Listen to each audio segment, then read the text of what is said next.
आजच डाउनलोड करा आणि तुमच्या आवडत्या मालिकांचा आनंद लुटा। कमळे, मला वचन दे, मला वचन दे, या पुढे तू मुंबईला जायचं नाव बी काढणार नाहीस। दे मला वचन। कमळे! अन्नपूर्णाताई, सदानंदराव, तुम्हा दोघांना भेटून आनंद झाला, पण तुमच्या चेहऱ्यावर चिंता का दिसते? काय झालंय? गुरुजी,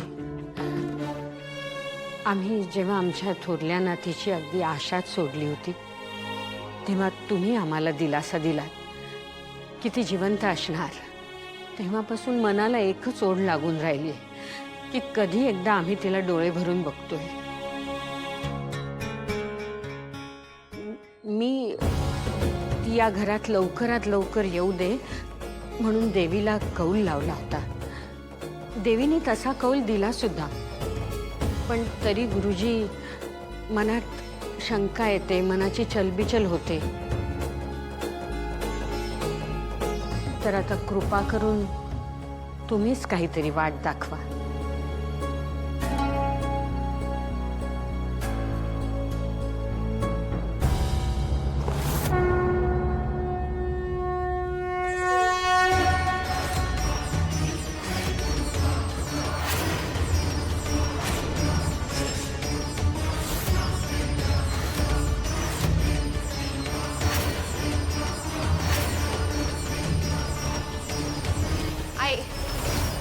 मी का नाही जाऊ शकत मुंबईला?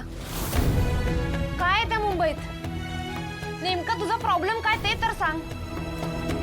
आहे तू सारखं का नाही म्हणतेस? काय बोलत बी नाहीस, मी काय समजायचंय? आहे मी का जाऊ शकत नाही मुंबईला? तू एकदा काय तो विषय सांगून टाक, तू काहीतरी लपवतीयस। कमळे!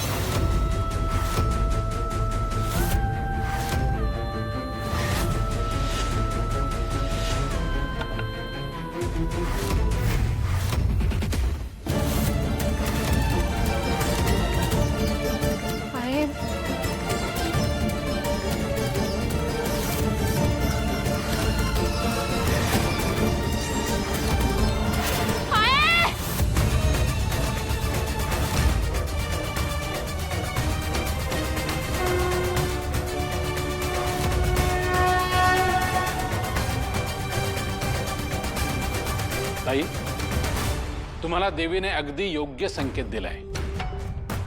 मी म्हटलं होतं ना, तुमची मोठी नात जिवंत आहे।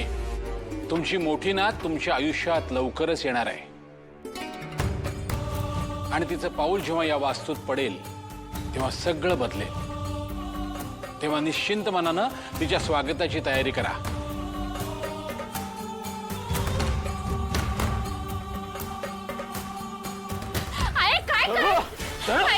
सोडते बाबा सांगा की सोड म्हणलं ना। आबा माग बघ, आता तुम्ही मध्ये नाही पडायचं। तू हो माग, हो। कमळे, मला वचन दे, मला वचन दे, या पुढे तू मुंबईला जायचं नाव बी काढणार नाहीस। दे मला वचन। कमळे!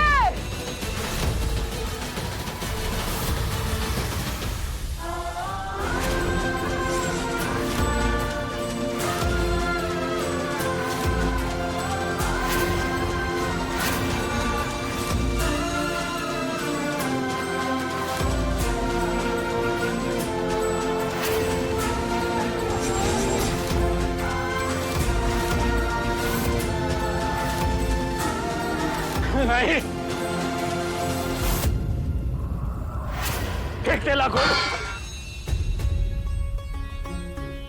काही येड बिल लागले का काय तुला? कशामुळे स्वतःला त्रास करून घेतेस तू?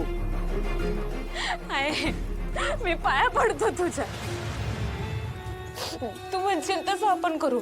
मी ऐकतो सगळं तुझं, खरंच स्वतःला त्रास करून नको घेऊ। आहे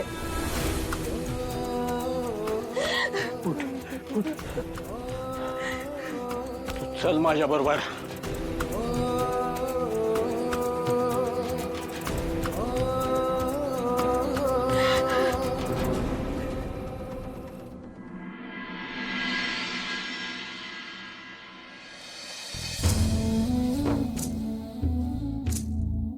कुणी काहीही म्हणो, आता माझी पक्की खात्री आहे, माझी मोठी नात जिवंत आहे, ती मला भेटणार आहे. आता लवकरात लवकर ती या डोळ्यानं दिसू दे, एवढी एकच इच्छा आहे.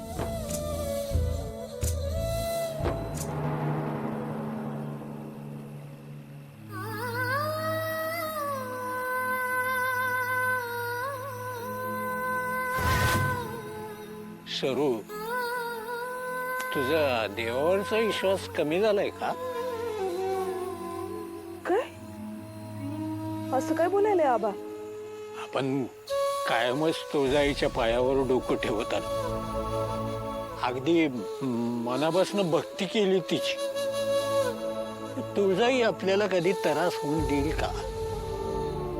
अगं देईलच काळजी असते आपल्या लेकरांची. आबा तुम्ही काय बोलताय? मला समजेल असं बोला. तुला काय वाटतंय? हे तुझ्या अशा वागण्यानं तू कमळीचं भविष्य बदलू शकणार आहेस?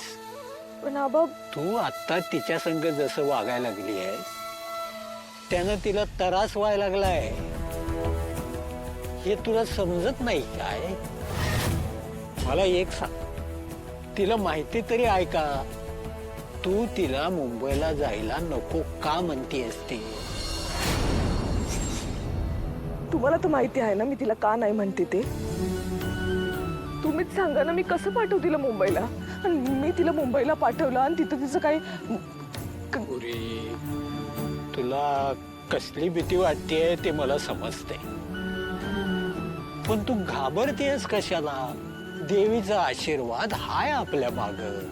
आता बघ, तू कमळीला मॅच खेळायची नाहीस म्हणून कोंडून ठेवलंस, पण ती खेळलीस का नाही आणि जिंकली बी. बाय, ह्योच विचार आहे देवीचा. आपल्या कमळीच्या डोक्यावर देवीचा हात आहे, मग कशापायी चिंता करायची? हे बघ सरू, आता लई विचार करू नको. समजा त्या देवीवर सोडून दे. आबा आपण एक काम करूया, कमळीला देवीचा कौल लावायला लावूया.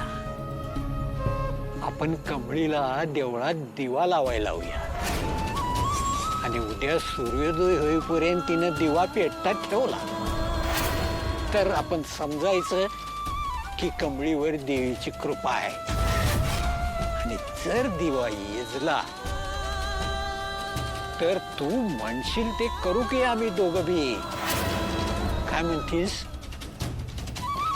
हे बघ सरू, कौल लावायची आपली जुनी पद्धत आहे, पहिल्यापासूनच चालत आली आहे ती.